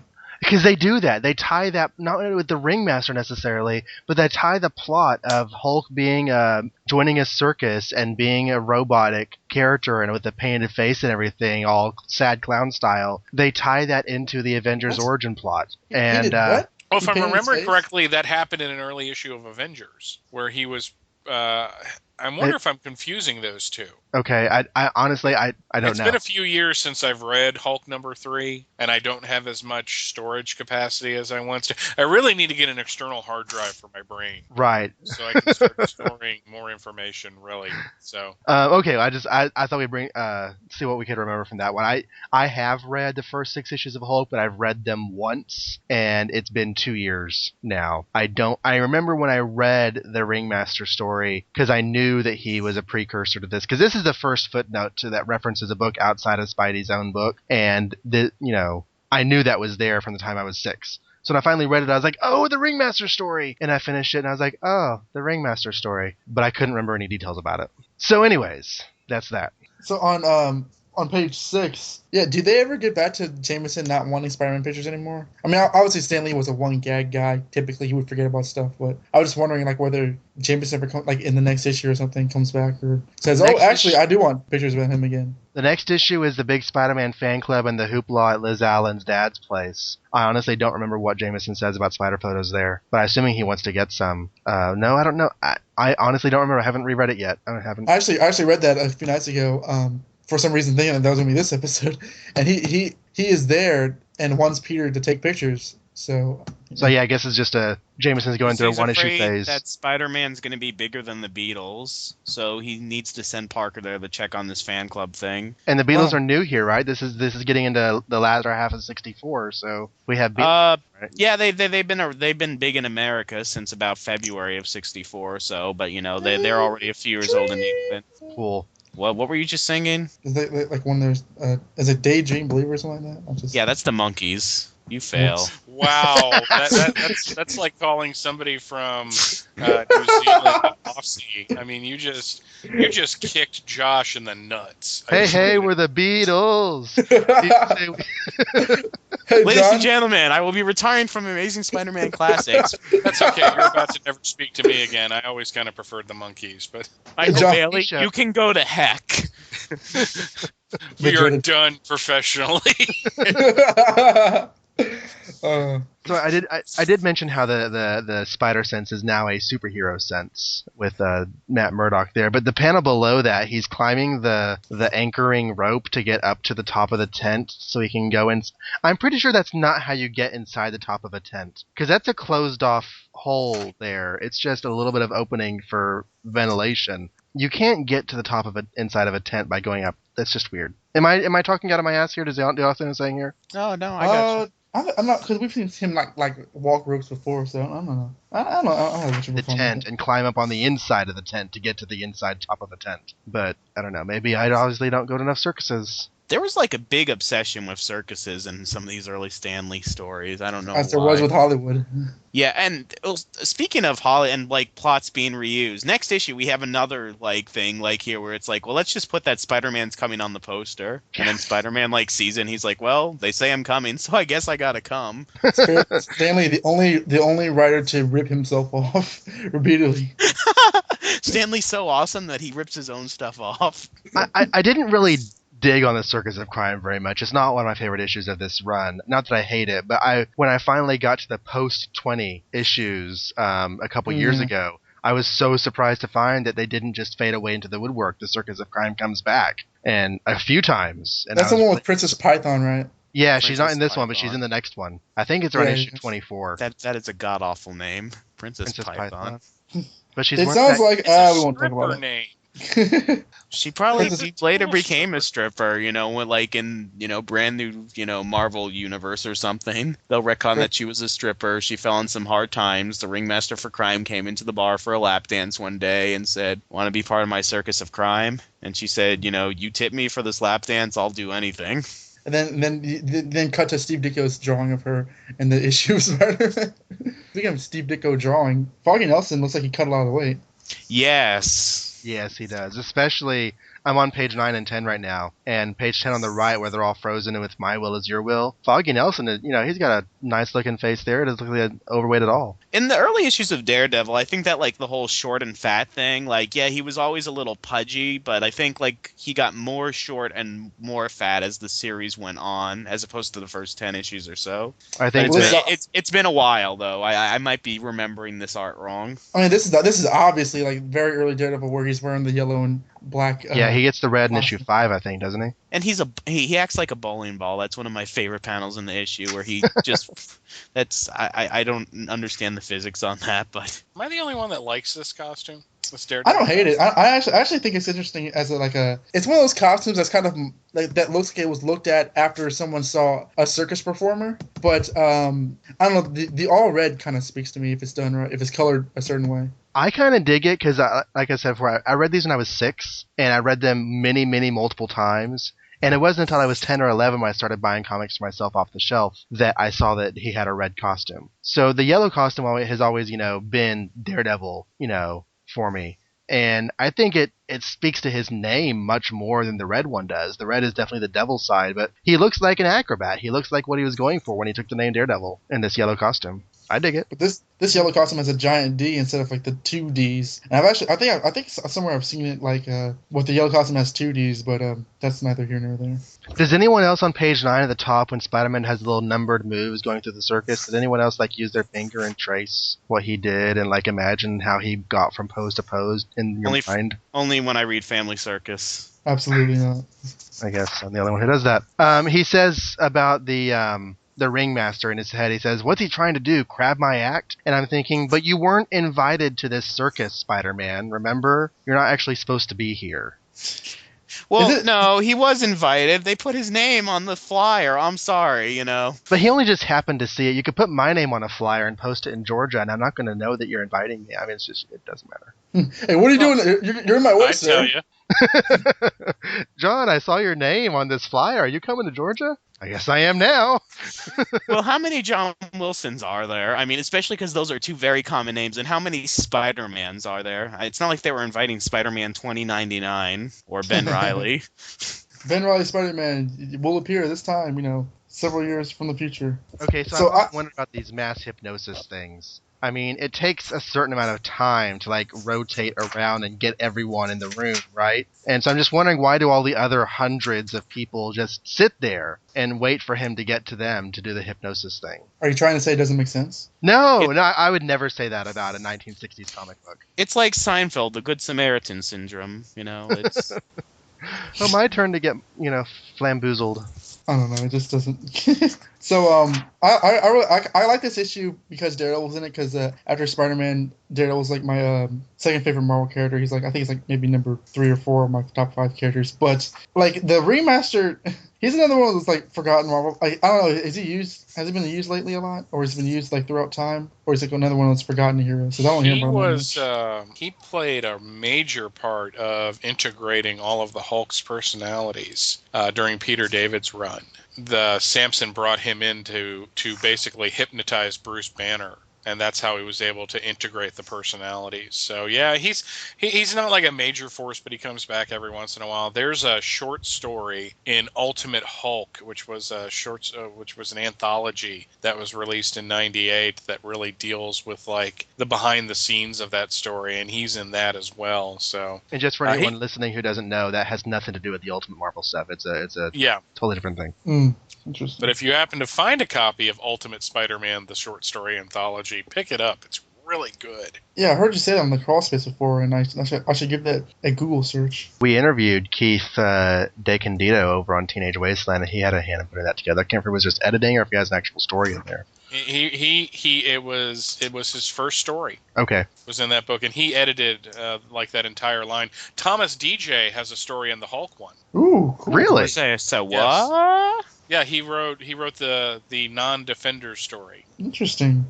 That's pretty cool. It says here that I'm on the chronologyproject.com, which is the Marvel Chronology Project, and the latest appearance that they have cataloged of the Ringmaster is Amazing number 533. And Civil War Crimes one-shot. So he's still around and doing stuff. He has at least 50 books listed here on their website that he's been in over the years. So he's not just a background character. Oh, I guess as characters go, he is one of the more minor ones, but he's not just a random guy. Ringmaster. I've heard of him before, but he's, I don't know, he's kind of like Arcade in that you don't see him that much anymore, even though he was part of the original Marvel bad guys group. Arcade was... I know he's X-Men, but...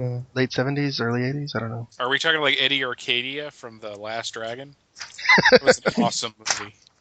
Yes, we are. Wait. The Last Dragon. Yes, with Bruce Leroy. Well, that was his nickname, but yeah, Bruce Leroy. God. The guy who, after hours and hours and hours Show of enough. acting, still couldn't act. Yes. Like, they got him up to that level through much, much effort, and he was still the worst actor on the movie. Am I the meanest? Sure enough. Am I the greatest? Sure enough. Am I the baddest mofo low down this town?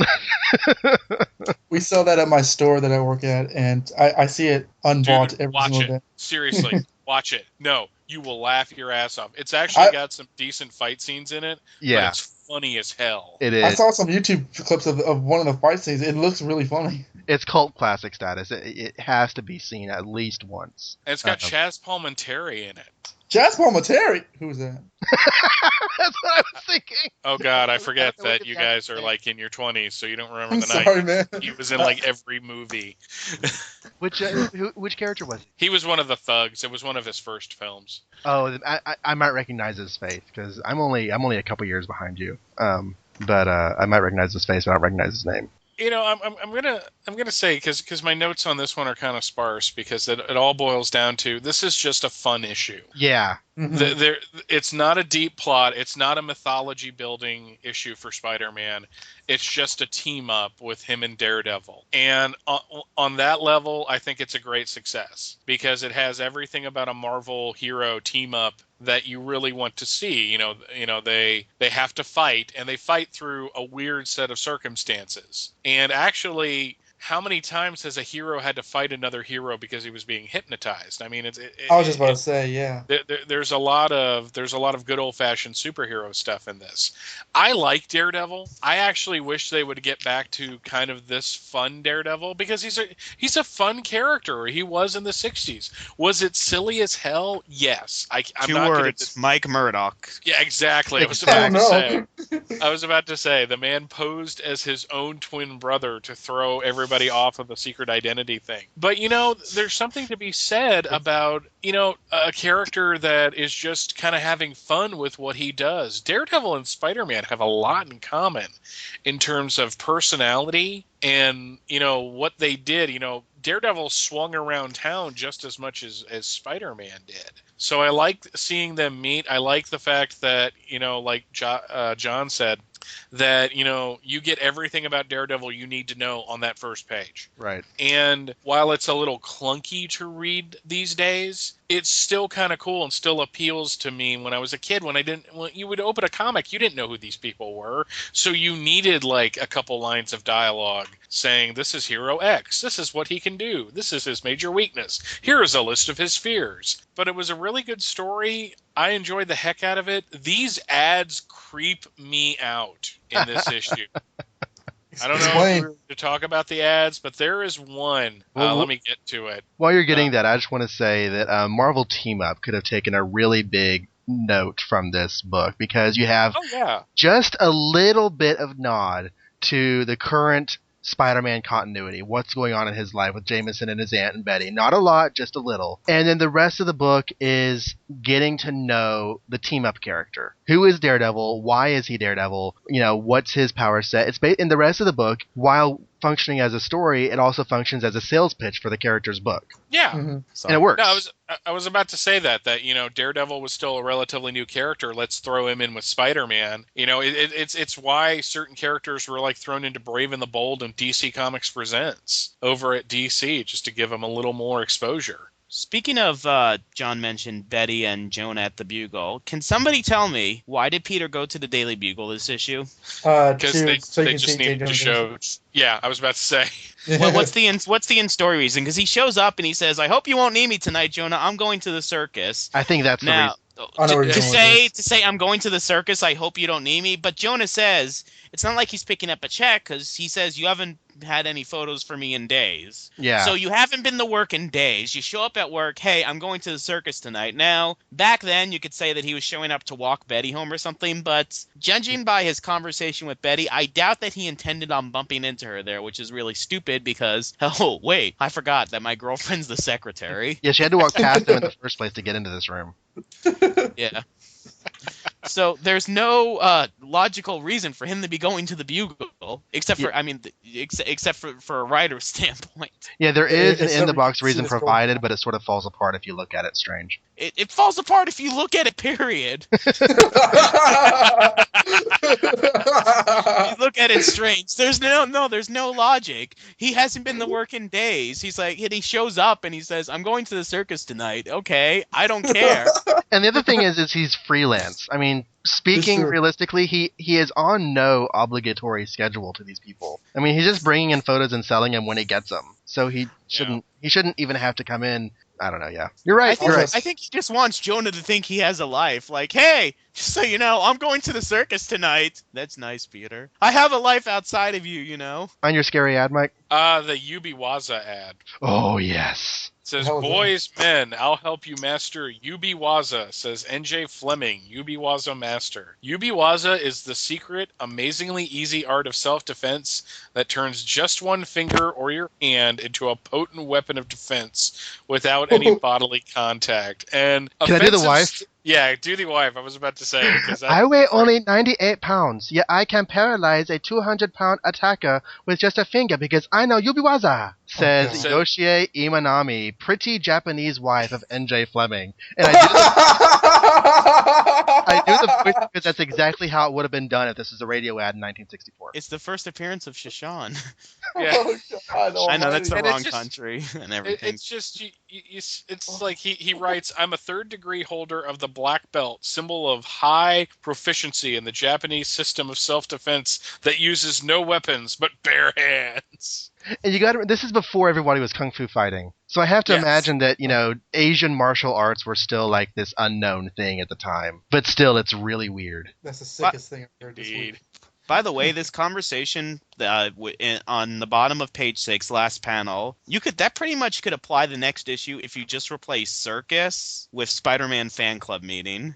Yeah, it goes back to- it goes Heck, back how to- can I explain that I can't take her because I'll be changing in the Spider-Man? Pretty Yeah, much this repeats definitely that is repeated next month. Yeah, except Betty's blow up is a little Oh, bit bigger. Why Go ahead, was Mike. he? Oh, I see. He was fishing into his pocket, and that's how the ticket came out. You must be taking another girl with that single ticket, which is was obviously a gonna say, single go on. ticket and not 2 quid tickets. The point for this scene is so we can see more of Betty Brant crying needlessly. Because we haven't gotten that in the past several months. Woman, I have a life outside of you. Maybe I want to go to the circus by myself. It's like You ever think of that? he can't have a social life outside of her because she doesn't have a social life, because she's Jonah's secretary and she probably works, 50, 60 hours a week. So That's why you know, she's dating a kid from high school. Betty, probably doesn't go out and stuff. So if Peter does, she takes it. Oh, you're going to the circus without me. It must be because you're cheating on me. I think that we never found out what happened to Betty's father. I think that he was just a big cheater. So Betty takes it out on everyone. You're a cheating. Or that's what her mother told her, the way she acts like it. But the father's really J. Jonah Jameson. Oh! And they never knew because they didn't want Jonah's first wife to know. So if Betty and John Jameson ever hook up, I'm going to have nightmares. Oh, God. It was I would like an say that- episode of NCIS. Joe Orlando was currently the interior penciler on Daredevil, but I thought that Steve Ditko did a bang-up job portraying Daredevil's action in the story. I know that's going back a little bit to our conversation about the action earlier, but Steve Ditko was not the regular Daredevil artist, but I think he did a great job with Daredevil here. No, yeah, I agree. He kind of messed up with Foggy because that's just not how Foggy's description, the character description is. But in terms of his physicality, I think he did very well. I really need to look at those early Daredevil issues to see how Foggy looked as of issue 1 or 2. Are you okay, Good. Michael? No, Oh, I wow. was just looking at something that I'll get to when we talk about the annual. It just made me laugh. This annual's being hyped up here, folks. I'm Stay looking tuned. at issue 2 of Daredevil right now. Foggy's pretty slim.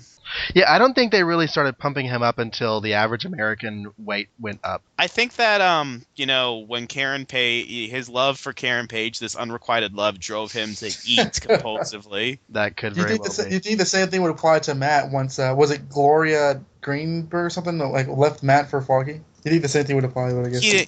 Well, Okay, I'm also looking at issue 1. They drew him kind of fat in issue 1, but in issue 2, he's pretty slim. And that was Bill Everett in issue 1. They changed artists for issue 2. That's Joe Orlando. I'm looking at Joe Orlando now in issue 3, and I'm tracking Foggy's weight. Yeah. Oh wow, Foggy's like downright like Brad Pitt in issue 3. Dang. They tried to contrast him with Matt to explain why Matt was getting the girls, give a reason for Foggy not to be attractive to Karen. I don't know. I'm trying to figure out the reason why they might have stouted him up a bit. Speaking of Stan Lee and ripping off himself, the whole Foggy, Karen, Matt love triangle, that's pretty much Happy, Pepper, and Tony Stark. Yeah. That was the drama. That was the drama, is that the two characters were in love with each other, but they could never admit it to each other because they were both afraid that the other doesn't love them and that it's not appropriate. Peter, Betty, and Ned. And it's just, really? Why don't you just talk because you're adults?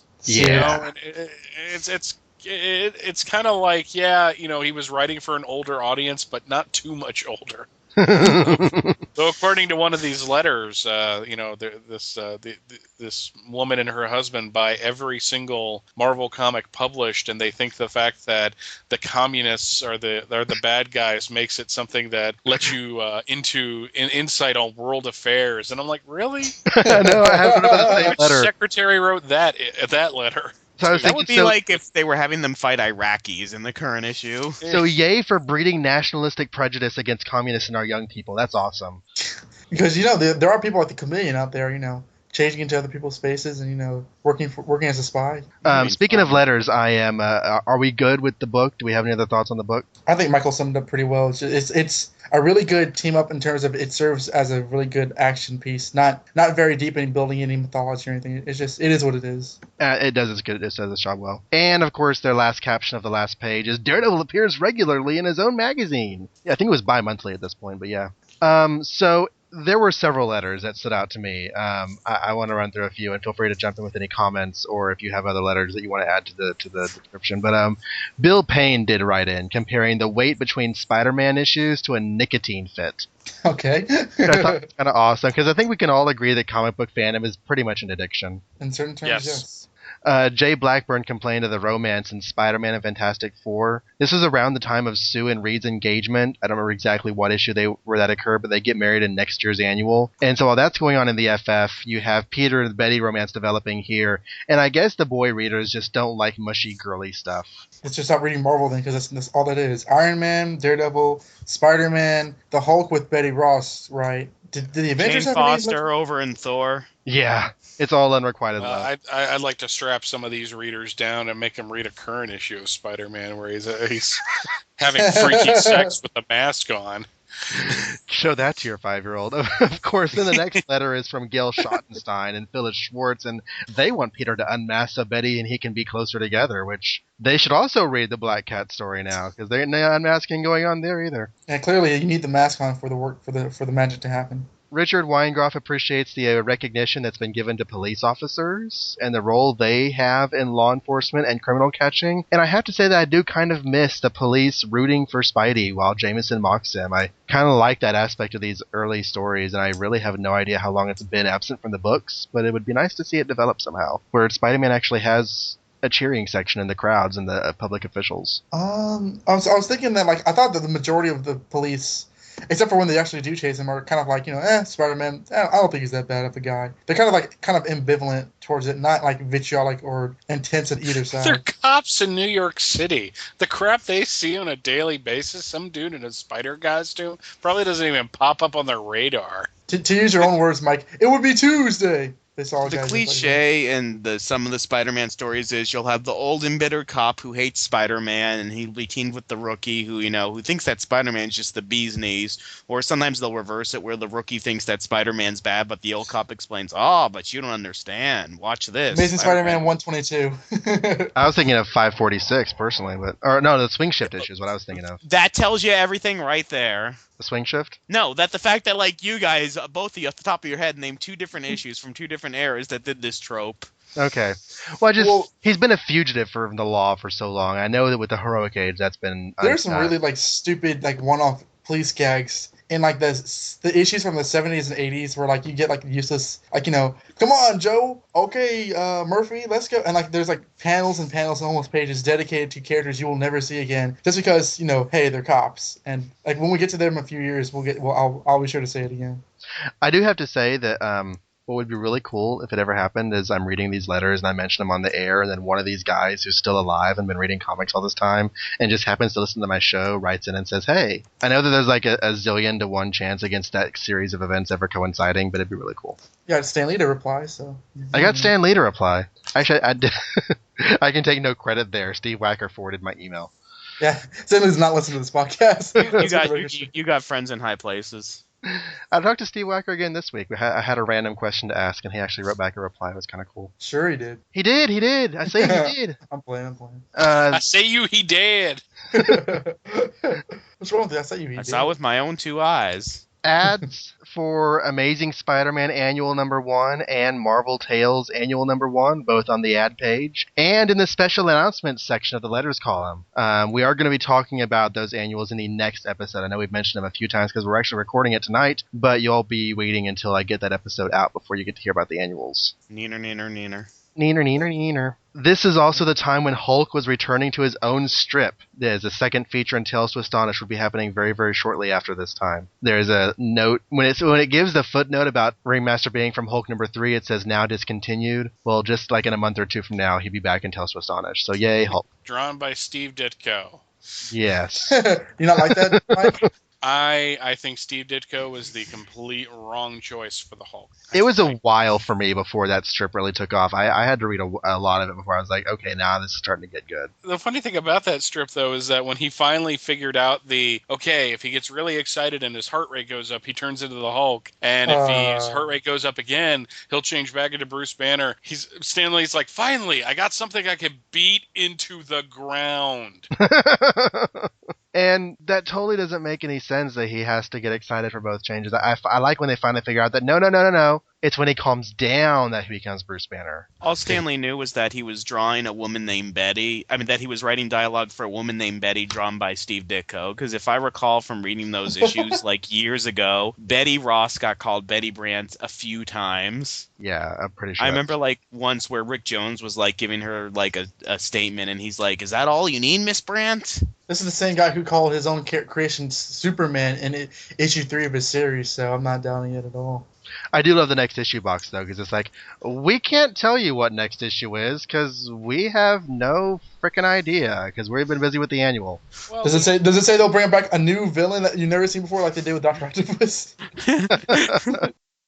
Okay, ladies and gentlemen, we are going to bring it to a close right there. I want to thank Michael Bailey for being on the show with us. Hope you do check out his blog at fortressofbaileytude.com for Superman goodness. Next episode, we will be covering the first Amazing Spider-Man Annual featuring the Sinister Six. We're also going to spend some time talking about the Marvel Tales series as a whole, and I do want to apologize again for the lateness of these episodes. We just couldn't get them recorded very early in the month in time for production during June. However, in our heads, they do still count as the June episodes, and there will be a set of July episodes in addition to these.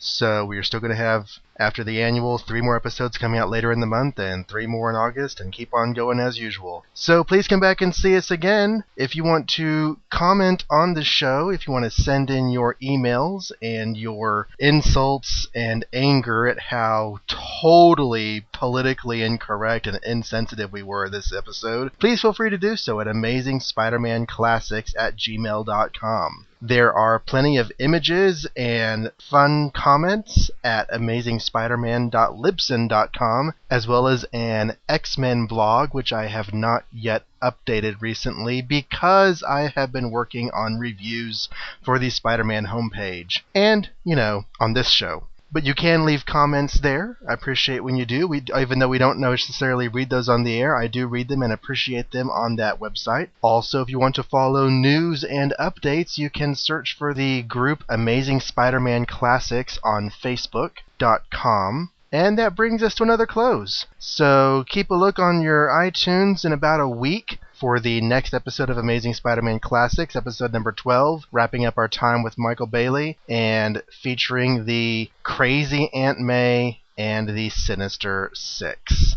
Thank you for listening to Amazing Spider-Man Classics. Good night.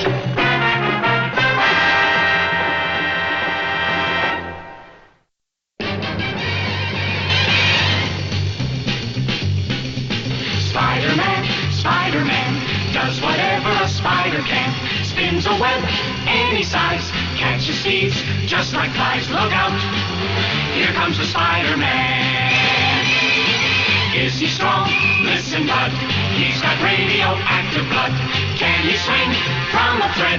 Take a look overhead. Hey there goes the Spider-Man. In the chill of night, at the scene of a crime, like a streak of light, he arrives just in time. Spider-Man, Spider-Man, friendly neighborhood Spider-Man. Wealth and fame, he's ignored. Action is his reward to him. Life is a great big hang-up. Wherever there's a hang-up, you'll find the Spider-Man. So, I had a Nora Winters pulled on me today. Somebody licked you at work? Yeah. All right. Good job, Josh. Hey. He works with children. I don't know if this is a good thing yet. Okay, sorry. He being my wife, who's a she. So, have any of you listened to the BBC Amazing Spider-Man series? There's a BBC Amazing Spider-Man series. The same guy, Dirk Maggs, that did the Superman Doomsday and Beyond and the Batman Nightfall audio adaptations, did an Amazing Spider-Man one. Really? So, adapting something or an original story? Loosely adapting like the first Essential, even though this was before the Essential. But basically, that's really cool. And it's more I don't know about that. It sounds really cool.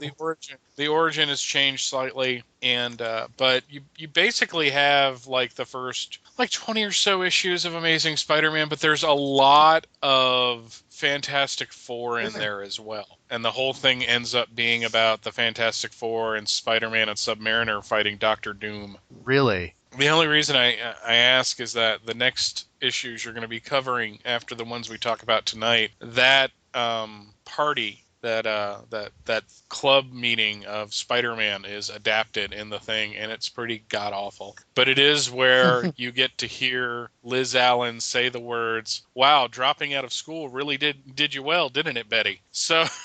Oh! I'm going to switch really quickly from my laptop to my desk. From my desktop to my laptop. So, Mike, real quick, I was just curious if you've heard anything from Superman 700, or if you've read it, if you had any opinion on that at all. Oh, Jesus Christ. Yeah, he's walking the earth like Kane from Kung Fu. Oh, that sounds really freaking awful, actually. Speaking of which, yeah, you're still scaring small children. I was driving the other week playing podcast, and when John Wilson mentioned the name Michael Bailey, one of the kids just sat up and started screaming. What? I have the facial hair, which tends to scare people. I can't shave because my wife gives me too much of a hard time, and I don't grow a beard because I look like, I should be coming up to your door. And yeah, according to Megan's Law, I got to tell you, I live down the road from you. So. Okay, he says, hang on, he just switched comps again. Now he's back. Okay. How many times is he going to switch? Oh, really? I'm going onto my neighbor's laptop now, so we're going to see how that works. This is the freaking Oracle clock tower. Puberty hit me hard, and it hit me in the middle of a podcast, You know you're not a real wasp, right? I don't think she does, and she gets upset when you try to suggest otherwise, so you got to leave it alone. And on that note of domestic violence, we're going to talk about my daughter Lily now. Oh my God!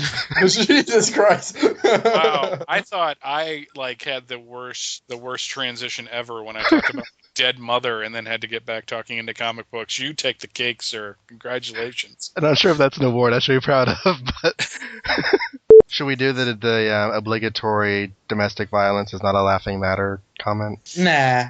Nah. Hi, I'm Joshua Lappin Bertoni, and I'm a podcaster. Sometimes I like to have fun, but I'm here to talk about something that's not that funny: domestic violence. It affects over 3,000 fake comic book women a year, and we need to put a stop to it. If you know a comic book woman character who's being abused by her husband, or by her scientist husband, don't be quiet. I'm done.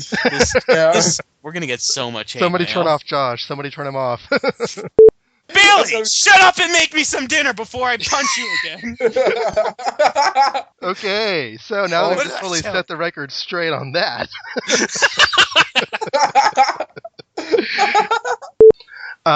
Do we have any other thoughts on this story? I was going to talk just a little bit about the rest of the book, but not much. But I don't want to do that until we have cleared our systems of domestic abuse. Not yet. In the words of Britney I Spears, think hit me we've baby beaten one the- more time. I think we've beaten the domestic abuse humor into the ground. So And there it shall stay a bloody pulp.